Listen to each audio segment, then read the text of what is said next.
गम गणपते नमः। संकटा चतुर्थी का व्रत अपने पुत्र और भाई के लिए किया जाता है। इसी प्रकार बहुत प्राचीन समय की बात है कि दो बहनें थी, दुखा और सुखा। दोनों ही बड़े ही लाड प्यार से पिता के घर पाली गई थी। पर जब दोनों का विवाह हुआ तो किस्मत और कर्मों के हिसाब से दोनों का घर और परिवार बहुत ही भिन्न मिला। दुखा जो थी वो अपने नाम की तरह ही दुखी और बहुत ज़्यादा गरीब थी, और सुखा का नाम जिस प्रकार सुखी था वो उसी प्रकार संपन्न और सभी सुविधाओं से परिपूर्ण थी। इसी तरह समय बीतता है। सुखा दुखा का एक समय ऐसा आता है कि दुखा के घर में खाने पीने की भी तलखी पड़ जाती है। फिर वो बड़ी व्याकुल होती हैं। काम के लिए दर दर भटकने के बाद उनको अपनी बहन के घर जाती हैं और अपने दुख का वर्णन करती हैं। बोलती हैं, बहन मेरे घर में 2 वक्त की रोटी भी नहीं मिल पा रही है, इसलिए अगर तेरे पास कोई काम हो तो मुझे ज़रूर देना। बहन कहती सोच कर बताती हूँ। समय बीतता है। फिर बहन एक दिन संदेशा भिजाती है, ठीक है तू आ जा, मेरे घर काम है, कर कर जाया कर, तुझे मैं खाने पीने का दे दिया करूँगी।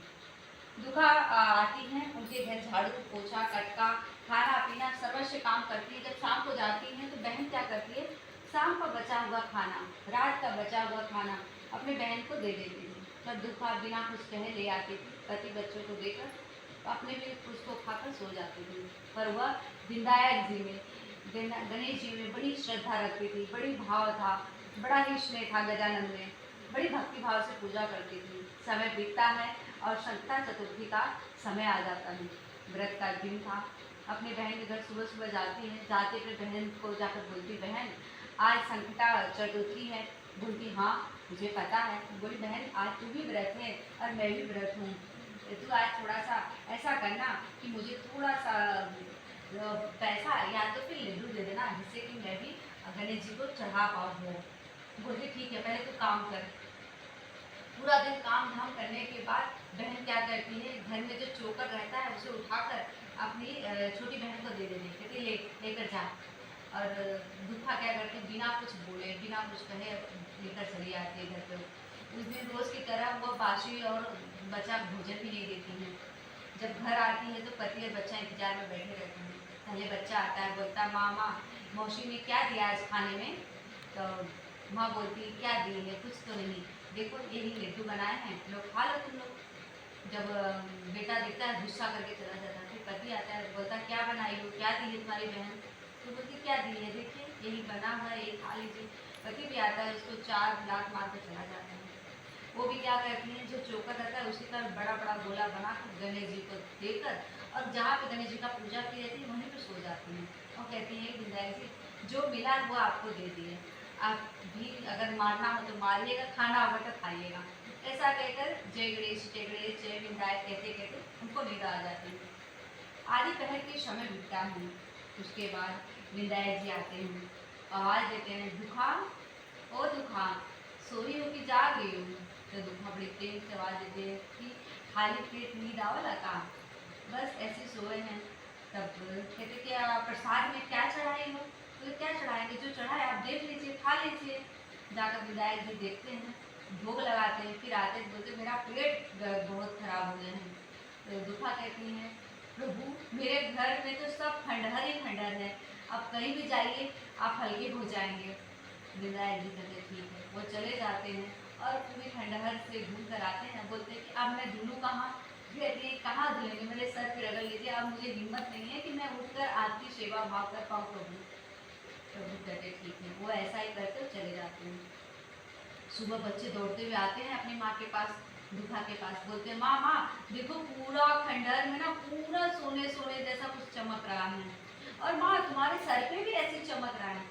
जब दुखा उठती है तो देखती है, सच में पानी में झाँकती देखती है उसके पूरे बाल सोने जैसा चमक रहा है। बाहर निकलती तो बड़ा बड़ा सा जितना बड़ा उसने गोला बनाया था उससे 3 गुना बड़ा गोले में भगवान ने सोना ही सोना रखा है, और पूरा खंडहर सोने से भरा हुआ है।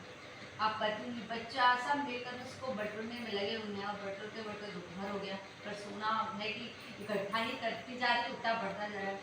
दोपहर हो जाता है, दोपहर से शाम होने के पास आता है तो सूखा वहाँ इंतजार करती है कि आई नहीं, झाड़ू पोछा कपड़ा सब पड़ा हुआ है। बच्चे को भिजवाती है तो बच्चे से बोलती है कि बहन से बोल दो आज मेरे पास समय नहीं है, कल आकर उनके घर का काम कर देंगे। बेटा जाता है, बोलता है कि मौसी के पास इतना सोना हो गया कि वो उसको बटोरने में लगी हुई हैं, वो कहाँ आ पाएंगी। कहती है अच्छा, इतना धन कहाँ पा गई। फिर अगला दिन बीतता है, तब भी दुखा नहीं जाती। तब फिर सुखा अपने घर से किसी को भिजवाती है, फिर बोलती है कि मेरा घर बन रहा है, बहन से बोल रहा घर बनवा ले, फिर आते हैं। तो 4 से 5 दिन बीतता है तो सुखा को बड़ी घबराहट हो जाती है, बड़ी चिंता होती है। इस बात की चिंता नहीं कि क्या हुआ, इस बात की कि इतना धन कहाँ से आया।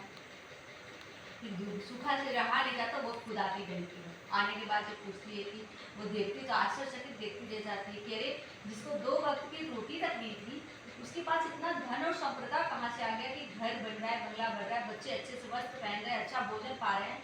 तब उसने पूरी विज्ञान पूछती है अपनी बहन से, और जो सुखा दुखा रहती है वो बड़ी नम्र और सरल स्वभाव की रहती है, उसने सारी कथा अपनी बहन से बता देती है। बोलती है अच्छा ठीक है, कोई नहीं, तू अपना काम करा, और चली जाती है। अब सोचने लगती है कि अब संकटा चतुर्थी आने में, और जब ऐसे समय बीतता है, साल का दिन बीत जाता है, फिर संकटा चतुर्थी आती है। तो अब सुखा क्या करती है कि उसने अपनी बहन के भाती ही कहती, बहन मैं तेरे घर काम करने आऊँगी और तू मुझे गुस्सा करना, और मुझे जब मैं तुमसे मांगूंगी प्रसाद के लिए कुछ देना, तो तुम मुझे वही अपने घर की चोकर देना जैसे मैं तुमको दी थी। तो सुखा दुखा कहती, बहन मुझसे तो ये नहीं हो पाएगा, और तुम्हारे पास तो सब भरे मेगड़े से, फिर तुमको क्या जरूरत है सब करने के लिए। ना मैं करूँगी, बोली जैसे तुम इच्छा। फिर वो क्या करती है, अपने पति से जाकर कहती है कि आप जो महल है ना उसको गिरा दीजिए, और अपने फटे पुराने पहन लीजिए, बच्चों को भी फटे पुराने पहना दीजिए। आज मैं संकटा चतुर्थी का व्रत रखूंगी और मैं जा रही अपनी बहन दुखा के घर काम करने। पति जैसी पत्नी बोलती पति मान लेता है, वो सारा बना बनाया घर महल गिरवा देता है और अपने फटे पुराने पहन लेता है, बच्चे भी फटे पुराने पहन लेते। उस दिन खाना पीना कुछ नहीं बना, वो जाती है दिन भर बिना मतलब का काम करती है, पर दुखा बार बार प्रभु से स्मरण करती है, प्रभु ये मैं नहीं कह रही हूँ, विदाई जी मैं नहीं कह रही हूँ, मैं नहीं चाह रही हूँ, मैं नहीं कुछ कही, ऐसी दिखता है। फिर उसके बाद समय शाम होता है, अब अपने बहन से बोलती है कि ठीक है बोलिए बहन मैं तो नहीं दे पाऊँगी आपको। तो बोलती नहीं तुम मुझे वही दो जो मैं तुमको दी थी।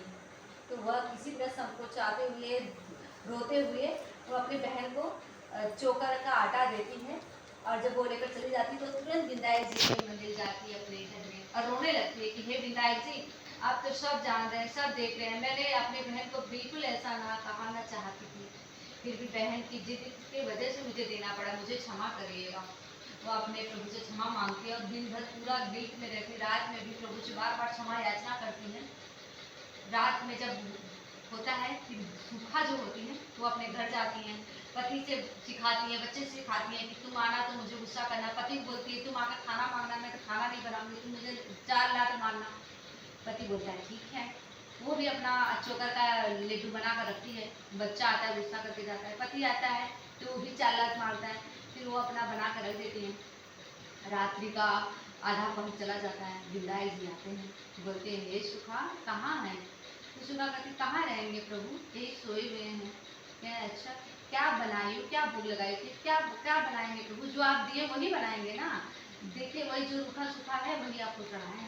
प्रभु जाते हैं प्रेम भाव से भोग लगाते हैं, बोलते हैं आप तो मेरा पेट में गड़बड़ सी हो रही है, तो प्रभु क्या करें, मेरा तो पूरा खंडर है, कहीं भी आप हल्के हो लीजिए।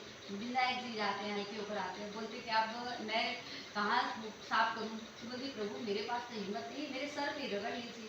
प्रभु ऐसा ही करते चले जाते हैं। अब जब रात बीतती है, सुबह होता है तो बच्चे पति दौड़ते हुए आते हैं और बोलते हैं कि पूरा खंडहर में इतनी बदबू आ रही है, तुम्हारे में से भी बदबू आ रही है। तो सूखा कहती है सही हुआ बात है, मेरे में से भी बदबू आ रही है और पूरी जगह बदबू फैल रही है, ऐसा क्यों। जब सूखा जाकर देखती तो पूरे खंडहर में गंदगी ही गंदगी फैली है, उनके सर पर पूरा गंदगी है। अब वो एकदम रोते हुए अपने बहन के पास जाती है, बोलती है कि तुम मुझसे झूठ बोली थी, तुम मुझसे झूठा बात बताई थी, ऐसा थोड़ी ना होता है, भगवान थोड़ी ना आते हैं, देखो तुम मेरे घर आए, मेरा बना बनाया घर गृहस्थ उजड़ गया और तुमको सोना लेकर गए, ये तुम झूठ बोली थी, तुम मुझसे जलती थी। तब दुखा पैर पकड़ कर रोने लगती थी कि बहन मैं ऐसा कुछ नहीं, मेरे दुख था इसलिए विंदाई जी ने उसको हरा, आप सुखी होकर दिखावा की, तो प्रभु तो सब देखते हैं ना बहन, इस वजह से तुम्हारे साथ ऐसा हुआ। तो सुखा को अपनी गलती का एहसास होता है, विंदाई जी से क्षमा मांगती है और फिर अपना सारा घर परिवार को लेकर चलते रखती हूँ। तो बोलो विनायक जी की जय। तो ये विनायक जी जैसे आपने दुखा को सारे दुखों को दूर किया और सुखा को सब बुद्धि दिया, उसी प्रकार प्रभु सभी पे अपनी कृपा दृष्टि बनाए रखना। तो गजानन महाराज की जय। ओम गंगणपते